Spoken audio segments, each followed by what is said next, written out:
మనసులో శతాబ్దాల గౌరవం, పట్టు పరంపరకు ప్రతీక, సంప్రదాయానికి శాశ్వత చిరునామా సఖీ.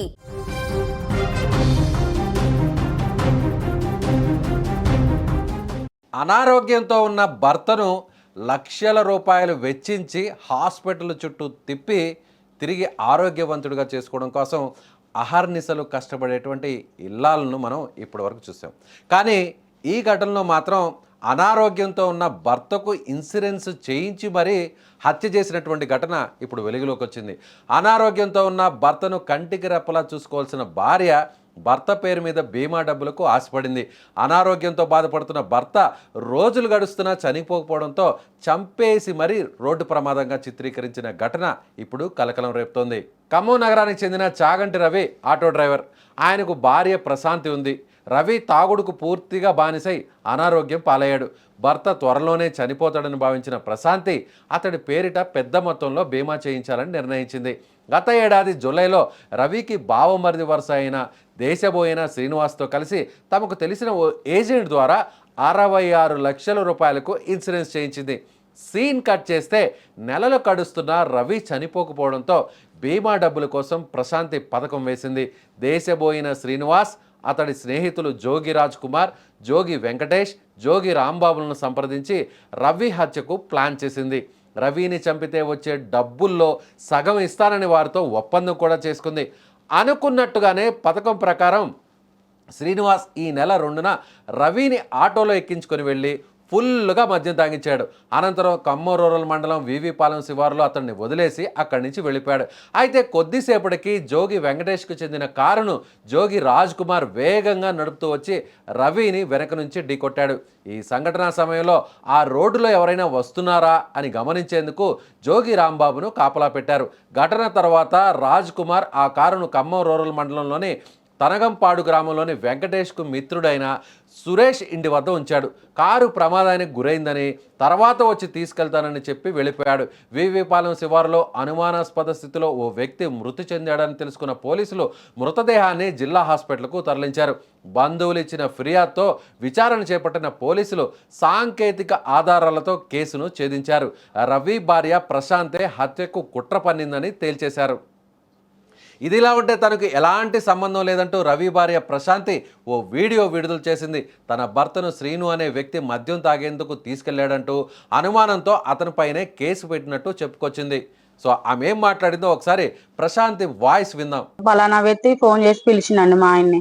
శ్రీను పండుకున్న వ్యక్తికి 9 మినిట్ ఫోన్ చేసి బావా బయటికి పోతావు బావా అన్నాడు. డాడీ సీన్ అంటే ఇట్లా ఊరికి పోదాం బావా వస్తావా అన్నాడు. ఏ ఊరు అంటే హైదరాబాద్ కానీ ఇట్లా పెనగంచి స్కూల్ కానీ పోదాం బావా అన్నాడు. అంటే సర్లే సీను వస్తలే సీను పోదాం అన్నాడు. అన్నాక మా ఆయన పండుకొని మళ్ళీ లేచి 9:30కి ఫోన్ చేసింది సార్.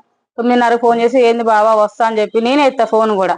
ఫోన్ నేను ఎత్తా హలో సీను అంటే అక్క బావలేడు అక్క అంటే ఉండని అంటే ఇటు ఇవ్వక్క అంటే మాట్లాడింది. మా సీను అంటే ఏంది బావ వస్తాను రాలేదేంది అన్నాడు. అట్లా పండుకున్న సీన్ అంటే రా బావ పోదాం అన్నాడు. సర్లే అని చెప్పి మా ఆయన ఇక స్నానం చేసి ఇట్లా అమ్మాయి హైదరాబాద్ పోతున్న అమ్మాయి అన్నాడు. సర్లే అన్న. అట్లా మా అక్క వాళ్ళ అమ్మాయి కూడా ఫోన్ చేసిండు. సమ్ము ఇట్లా నేను హైదరాబాద్ పోతున్నమ్మ పిన్నికి అసలుకి చేత కావట్లేదు అమ్మోళ్ళు ఉంటారు రమ్మని చెప్పంటే అమ్మోళ్ళు ఇద్దరు పని పోయారు బాబాయ్ అంటే నువ్వు అన్న రమ్మంటే వస్తలే బాబాయ్ అన్నది. అన్నాక చిన్న పొయ్యి ఉంటే మాది బయట పెట్టుకుంటూ తీసుకొని పోదామని మళ్ళీ ఏమనుకున్నా చిన్న పొయ్యి ఆడబెట్టి హైదరాబాద్ పోనమ్మా పెనగంచి స్కూల్ పోతా అని చెప్పి పోయిండు. బయటికి వెళ్ళిండు 10కి బయటకు వెళ్ళింది సార్. 10కి బయటకు వెళ్ళినాక నేను మా పెద్దమ్మలు చిన్న గొడవ అవుతుంటే ల్యాండ్ దగ్గర నేను కూడా వెళ్తా అంటే వెళ్ళన్నాడు. సర్లే అని చెప్పి నేను మా పెద్దమ్మల్ని పాతింటికి వెళ్ళాను. వెళ్తే అక్కడ మా పెద్దమ్మలు ఎవరు లేరు. స్టేషన్ కాడికి పోయిన సంగతి తెలిసింది. సర్లే అని చెప్పి నేను ఇంటికి వస్తే మా మేనత్త పిలిస్తే నేను వెళ్ళాక ఇక మా ఆయన సీనోటికి వెళ్ళి పోయిండంట. పోయినాక మా చెల్లె కాడికి పోయి అమ్మాయి తేజ నేను ఇట్లా ఊరికి పోతానమ్మా పెనగంచి స్కూలు ఇట్లా మీ అక్కని తీసుకొచ్చుకోమంటే అదన్నదంటగా బావా నేను ఇంటికాడ పని కాలే బావ అక్క నువ్వే రమ్మని చెప్పంటే సర్లే అమ్మ నేను చెప్తాలే అమ్మ అన్నాడంట మా ఆయన. అన్నాక మళ్ళీ కసుపున్నాక ఒక 10 నిమిషాలు పావుగంటకు పోయి పప్పు తీసుకుపోయి సీనోటి కంచి పప్పు తీసుకుని మా చెల్లెకి ఇచ్చిండంట. ఇచ్చిగా పప్పు అమ్మాయి నువ్వు మీ అక్క వేసుకున్నానంటే నాకు కూడా కొద్దిగా ఉంచండి అని చెప్పి చెప్పిండంట. అట్లయితే నేను మా పెద్దమ్మటికి లేరని చెప్పి నేను 12 ఇటు వచ్చి నేను మా పెద్దమ్మ సెల్ నుంచి మా ఆయనకు ఫోన్ చేస్తా. 11:30 12 లోపు సార్ ఫోన్ చేస్తా బావ ఎక్కడున్నావే అన్న. అట్లయితే నేను ఇట్లా పెనగంచి పూలు పోతున్నా నేను అన్నాడు. ఎవరంటే నేను సీను పెనగంచి పూలు పోతున్నావు అన్నాడు. ఖమ్మం రూరల్ పోలీస్ స్టేషన్ పరిధిలో ఎం వెంకటాయపాలెం విలేజ్ గ్రామ శివార్లో తేదీ 2/3/2026 రోజున రాత్రి అందాద 8:30 ప్రాంతంలో ఒక డెడ్ బాడీ, అంటే అది చాగంటి రవి అనే అతన్ని ఆడ రోడ్డు మీద మనకు అనుమానాస్పద స్థితిలో పడిపోయి ఉన్నాడు. దాన్ని మనం ఇమ్మీడియట్లీ మనకు అక్కడ ఉన్న లోకల్ విలేజర్స్ సమాచారం రాగానే మనం పోలీస్ వారు అక్కడికి చేరుకొని బాడీ షిఫ్ట్ చేయడం జరిగింది. ఆ పరిస్థితిని బట్టి, అక్కడ ఉన్న శవం స్థితిగతులను బట్టి అక్కడ మనకు యాక్సిడెంట్గా నమ్మించడానికి ఏదో చేసినట్లు మనకు అనుమానంగా ఉండడం వల్ల మనం సస్పిషియస్ డెత్గా మనం వాళ్ళ భార్యతో కంప్లైంట్ తీసుకొని ఎంక్వైరీ చేయడం జరిగింది. దాని విచారణలో భాగంగా అతడు ఆ రోజు ఎప్పుడు ఇంట్లోకి వెళ్ళి బయలుదేరిండు, అతనితో పాటు ఎవరెవరు ఉన్నారు, ఏం చేశారు అనేది మనము టెక్నికల్గా మనము డాటా తీసుకొని ఆయన సెల్ ఫోన్ లొకేషన్ సిగ్నల్ ఆధారంగా మనం ఎంక్వైరీ చేస్తున్న క్రమంలో ఆ రోజు అతనితో 4 వ్యక్తులు దేశపోయిన శ్రీనివాస్, జోగి రాజ్ కుమార్, జోగి వెంకటేష్, జోగి రాంబాబులు అతనితో ఆ రోజు గడిపినట్లు తెలిసింది. దేశపోయిన శ్రీనివాస్ బంధువులైన జోగి రాజ్ కుమార్, జోగి వెంకటేష్, జోగి రాంబాబు. జోగి వెంకటేష్ అనే అతను దీంట్లో ఇన్సూరెన్స్ ఏజెంట్గా పనిచేస్తున్నాడు. అయితే వీళ్ళిద్దరు భార్యాభర్తల మధ్య గొడవలు, కొంచెము ఇతను పెయింటర్గా వర్క్ చేస్తాడు, తాగుడు అలవాటు ఉన్నందున వీళ్ళిద్దరు భార్యాభర్తల మధ్య గొడవలు జరుగుతున్నాయి. చాలా రోజులు వాళ్ళ అమ్మ వాళ్ళ ఇంటికి పోయి సపరేట్గా ఉన్నారు, మళ్ళీ ఈ మధ్యకాలంలో కలిసి ఉన్నారు. అయితే 1 year కింద ఒకసారి హెల్త్ అయితే ఆయన తాగి ఒకసారి ట్రీట్మెంట్ తీసుకెళ్తే డాక్టర్ గారు 2-3 నెలల కంటే ఎక్కువ బతకడం అనేది వాళ్ళకి చెప్పడం జరిగింది.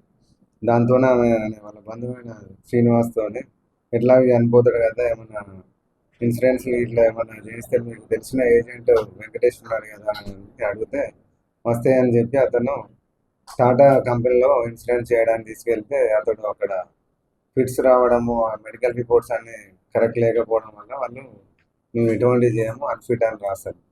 దాని తర్వాత అతని అడ్వైస్ ప్రకారం ఇట్లయితే కాదని ఒక కారు తీసుకుందాం, 16 లక్షల ఎర్టిగా కారు, దానిలో డౌన్ పేమెంట్ కొంత చేస్తే మిగిలిన ఇన్స్టాల్మెంట్స్ కట్టాల్సి ఉంటుంది 4-5 years.